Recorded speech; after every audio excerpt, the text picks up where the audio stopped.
Venus, one of our neighbors, is sometimes called Earth's twin sister. Because the planet is similar to Earth in size, structure, and composition. But beneath the dense clouds of Venus is the scorching surface ruled by volcanic activity. Venus, the second closest planet to the Sun after Mercury, completes one orbit every 244.7 days. The deviation of the axis of rotation of the planet from its orbital plane is 177.4 degrees. This means that the direction of the planet's motion around itself is different from other planets. If you look at the top of the solar system, the planet rotates clockwise, and the rotation speed of this planet is extremely slow. It takes longer for the planet to complete one orbit around itself than for one to complete one orbit around the Sun. Earth and Venus are made of the same material. The size and density of Venus with the planet Earth indicate that its materials, like Earth, are in different layers and form this planet. Venus is a world of scorching heat. Although Venus is not the closest planet to the Sun, it has the highest surface temperature among the planets in our solar system. The average temperature of Venus is 464 degrees Celsius, and this average temperature is constant almost all over the planet. Therefore the temperature of Venus is not much different in different places, even day and night. The small amount of sunlight that passes through the dense layers of Venus clouds warms the atmosphere and the surface. Any temperature and heat reflected by this heat from the surface are trapped by the greenhouse phenomenon in the planet's atmosphere, causing the temperature to rise. Dense, impenetrable, carbon dioxide-rich atmospheres surround Venus at an altitude of about 80 kilometers. This atmosphere consists of three main and recognizable layers of clouds located at a distance of 45 to 70 kilometers from the surface. Most of these clouds are composed of tiny sulfuric acid droplets and other liquids. The top layer reflects about 80% of the sunlight that warms Venus, turning the cloud-covered planet into a gloomy environment. However, the structure and dynamics of the clouds, which to the naked eye seem devoid of any complication, reveal their face in the ultraviolet.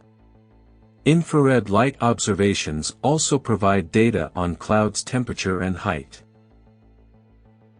There is a kind of eddy current over each pole, but the reason is unclear. Perhaps the gases that are heated in the equatorial regions under the Sun move to the poles, where they lose their temperature and settle, forming this current under the influence of the planet's rotation around them. Explore the planet Venus. Venus' proximity to Earth makes it an obvious target for research spacecraft. In practice, Venus was the first planet to be imaged by a spacecraft in 1962. Mariner 2 data showed that the planet has a hot surface and cooler clouds. In 1974, Mariner took 10 close-up images of it and recorded patterns of cloud rotation around it. A series of missions that traveled to Venus over a period of 20 years until 1983 could pass through it, dive into its atmosphere and even land on its surface. Pioneer's second spacecraft dropped 3 probes into Venus' atmosphere, revealing its 3-layer structure. Venus's orbit is closest to the circle of all the planets, and there is only a slight difference between its apogee and perigee. Its periodic rotation period is longer than any other planet in our solar system. Regarding the characteristics of this planet, we must say that Venus is slightly smaller than Earth. Venus is almost equal in diameter in the polar and equatorial regions, while the planet Earth is slightly more prominent in the equatorial part. The equatorial diameter of Venus is 12,104 kilometers, and Earth's equatorial diameter is 12,756 kilometers. It is not yet clear how much of the surface of Venus is molten and how much of it is rock. The heat from radioactive activity inside the planet melts its outer mantle, which flows like lava on the planet's surface. The inner core of Venus is made of iron and nickel, the outer core is made of molten iron and nickel, the mantle is made of rock, and the shell of Venus is made of silicate rocks. Venus's atmosphere is also composed mainly of carbon dioxide, and some nitrogen, sulfur dioxide, water vapor, and argon are also found on the planet. Thus, Venus's atmosphere is composed of 96.4% carbon dioxide, 3.5% nitrogen, and 0.1% other gases. From above the clouds, Venus looks like a fascinating and beautiful world. However, probes that have dived into Venus clouds and other spacecraft carrying radar equipment to Venus' atmosphere show a world no human would like to travel to. The environment of Venus is a highly militant environment for spacecraft as well as humans. A module that wants to land on the planet's surface must withstand its scorching heat and the crushing pressure applied to its surface. Atmospheric pressure on the surface of Venus is 90 times higher than the surface of the Earth. The Soviet-owned Venera spacecraft was the first device to enter the planet's atmosphere. In 1967, Venera 4 was only 24 kilometers from the planet's surface, which collapsed due to the crushing pressure of the atmosphere. The other 4 Venera followed the path of Venus, 2 of which managed to reach the surface of Venus. It was then that Venera 9 managed to transmit the first black and white image of the planet's surface to Earth in 1975. In the early 1980s, Venera 13 and 14 modules produced the first color images of Venus' surface and transmitted them to Earth, and Venera 15 and 16 began mapping the surface of Venus' northern hemisphere using radar tools. The Magellan spacecraft continued to map the surface of Venus, which was started by Venus 15 and 16 and Pioneer Venus 1. In May 1989, the spacecraft set out for Venus to conduct the first comprehensive planet map with unprecedented precision and clarity. Magellan, part of which was made up of parts and tools left over from the Voyager and Galileo missions, was a resounding success. When it reached Venus, the spacecraft entered a polar orbit around it, orbiting it less than once every 3.5 hours. The path and orbit of Magellan were oval, bringing it to a distance of 294 kilometers from the surface of Venus at its closest point and up to 2,100 kilometers at its farthest point.